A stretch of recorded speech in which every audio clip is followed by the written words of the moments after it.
Welcome to another exciting edition of the Premier League Zone, proudly brought to you by 𝐿𝐿𝐻𝑒𝑥pert. My name is Anthony Ajulu, and this is your number one family radio station, Inspiration 92.3 FM. We saw a brilliant weekend of Premier League football, goals, red cards, late efforts, and one thing remained constant: Manchester United continue to be the stumbling block for Liverpool this season. The weapon fashioned against Liverpool this season are Manchester United. We'll be talking about that game at the weekend. It ended 2-2, and we'll be doing a review of what we saw. Arsenal are now top of the table, only on goal difference though. City are closely behind, 1 point off the pace as well. Chelsea though couldn't build on that win over Manchester United. They were held 2-2 by Sheffield United. We're doing a review of all these games on the show today.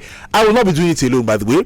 The gentlemen of Valor are here with me. There's Bode Bruno here, there's Triple O, and of course there's Nicholas 𝐈𝐍𝐻𝐒 as well. Let me start with Bode. Bode, what's good? How are you doing this morning? How are you doing this morning? Oh, I'm great, Anthony. How does it feel supporting a team that is the stumbling block of another team? Weapon fashion against another team. Liverpool has always been a weapon fashion against Manchester United, so I can't be bothered. And I'm happy that I can boldly say that all your predictions last week, this, that, your fellow Liverpool fan yesterday, I said, you never hear, see Liverpool go in. I said, see, this game will play out like what we saw in the FA Cup. Unfortunately, United didn't go ahead to win. But at the end of the day, we still give them 1 point. When I just take all body say, it's all right. We will come to that, don't worry. Nicholas 𝐈𝐍𝐻𝐒. Nicholas, how are you doing this morning? Yeah, I'm good, Anthony. Despite the shameful performance of Manchester United, Liverpool could still they couldn't win. It was shameful actually, but we deserve to win that game. But then again, it's football. Anything happens. Triple O, how does it feel supporting a team that can't build on anything?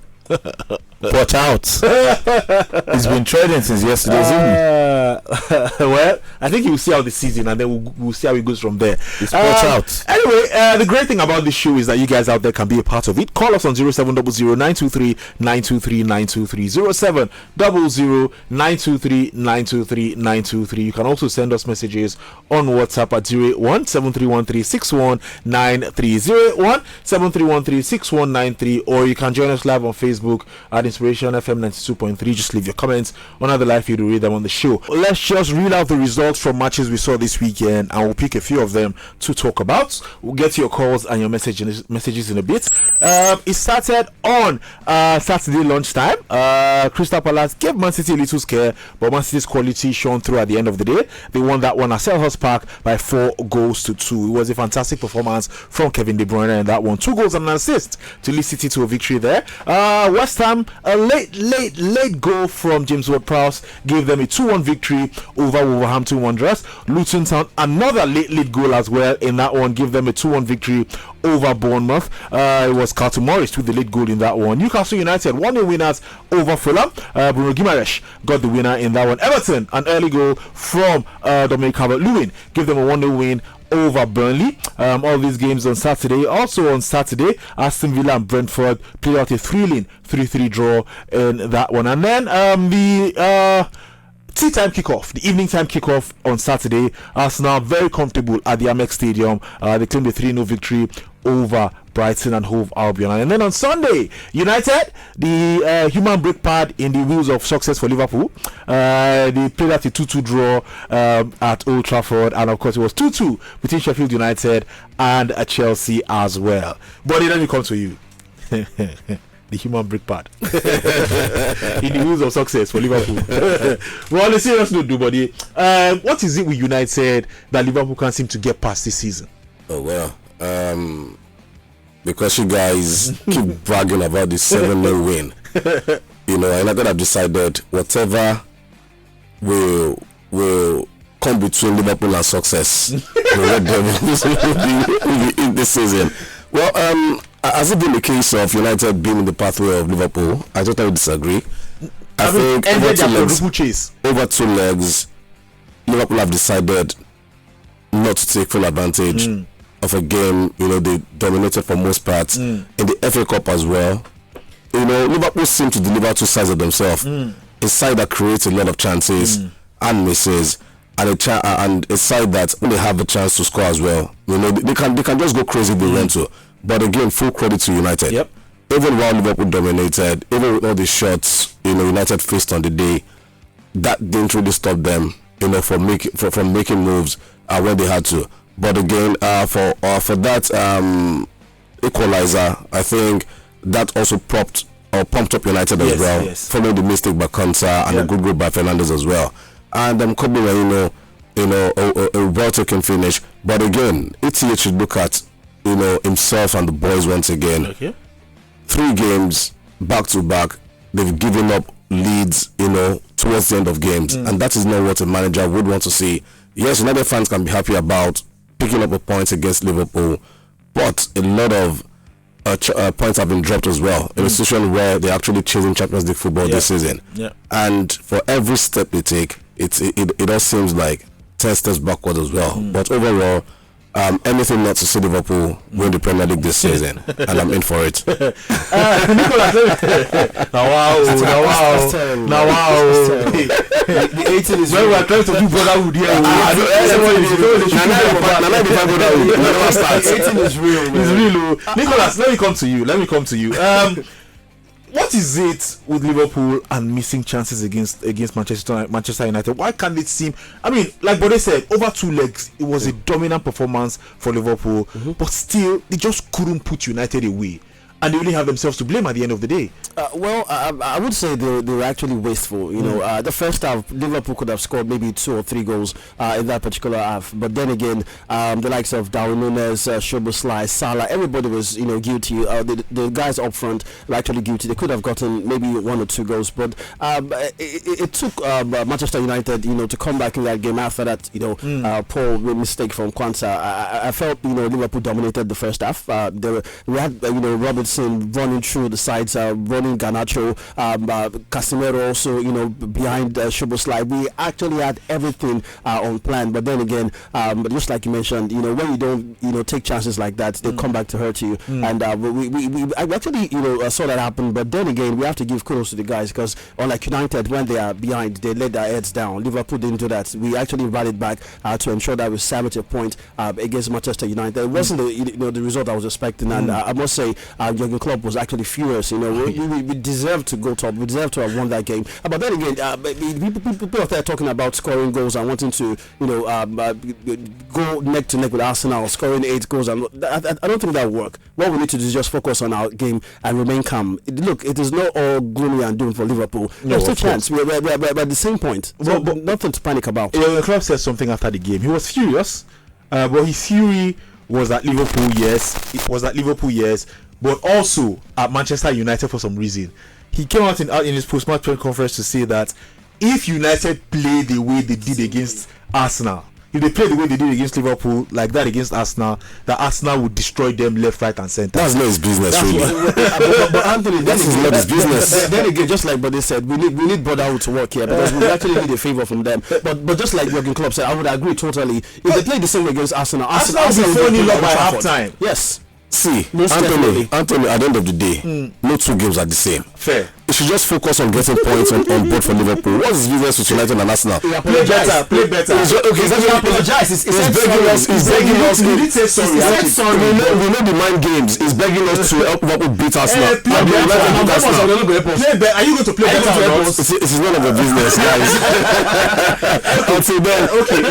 Arsenal are on top, goal difference 71 points. Liverpool 71 points, and then 70 points for Man City. As at last week, Liverpool were favourites. We always say the team at the top are the favourites going into every match because the dynamic situation. Who are favourites now? Do we still stick with that mentality that the team at the top? I'm not very stuck with the fact that I think it's Arsenal's year to win the Premier League. But these days, I think I'll start changing my mind. Okay, fair enough. Because, Arsenal fans are beginning to sound unbearable. You've never won the league and, too much noise already. So I'm beginning to wonder what happens if they win the league. But overall, the football that they've played so far this season, has been quite awesome. And I'll still stick to that, believe that it's Arsenal's year. So it's not left for them to either make that dream come true for them, for their fans, or they let it slip away. So Anthony, after the last 9 game, I think they have a 28% chance of winning the Premier League. They're actually third. Manchester City actually first now, the favorite. They're followed by Liverpool. So we shall see. I don't see that happening. Let's go to Triple O. He hasn't spoken yet. But we're talking serious talk. We're talking serious talk. Exactly. So let's go to the. Let's go beat Sheffield. Let's go to comedy. See, it's quiet. But on a serious note, it was 2-2 between Chelsea and Sheffield United for a team. Every other team will be buoyed by that sort of late comeback against United, and they'll push Sheffield United to the sword. Even if they don't push Sheffield United to the sword, a 1-0 win, a 2-0 win, build on the win you got against your supposed rivals. Chelsea just couldn't do it. Poor defending, didn't take their chances. Sheffield United maybe could have felt like they could have won that one at the end of the day. Yes, I think the same problem that we've complained about, or that I have complained about Pochettino, it happened against Arsenal, it happened against Manchester City, it happened against Liverpool, both in the first leg and in the second leg in the league. It happened against Liverpool as well in the EFL Cup final, where he said they just stopped playing. And against Sheffield United yesterday, he stopped playing, started taking out key players. Cole Palmer, 𝐒𝐭𝐚𝐲, who also got the goal. Cole Palmer with the assist, took off these players, started making changes in the middle as well, and the game was no one. This was a game where you were 2-1 up, but the game, the scoreline as a 2-1 did not reflect how difficult it was. Sheffield United were in there to play the spoilers. At this point of the season, playing against relegation threatening teams is actually a bit more equivalent to playing against teams that are looking to win the league title. And for Chelsea, I've always said it, consistency has been a major problem under Pochettino. One good performance is followed by one bad performance, then it's followed by the fans being angry, booing them, then they follow it up with a good performance again to try to appeal to the fans. And when they think that, something is just right, everything goes back to square one. One step back, one step forward, 10 step backwards. That's what Pochettino has been doing. And in as much as a lot of persons might say, Pochettino this, Pochettino that, it is coaching.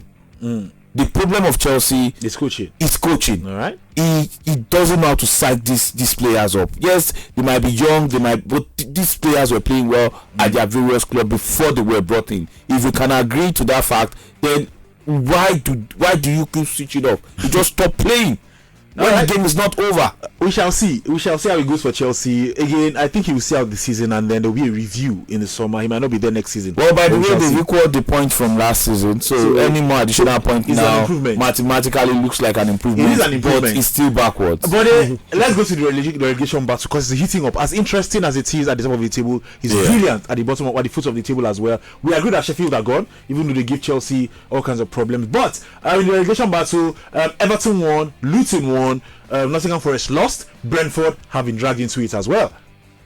Yeah, it's getting more interesting. But again, I do like the fact that the likes of Luton are giving it, giving their all. Yeah. And I just feel at this stage of the season, 4 points might just be a lot. Okay. Yes, it looks so little, but so much at the end of the day.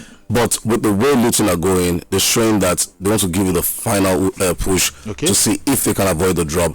I do worry for Brentford. Yeah, it's been a terrible run of results. Very terrible run of results.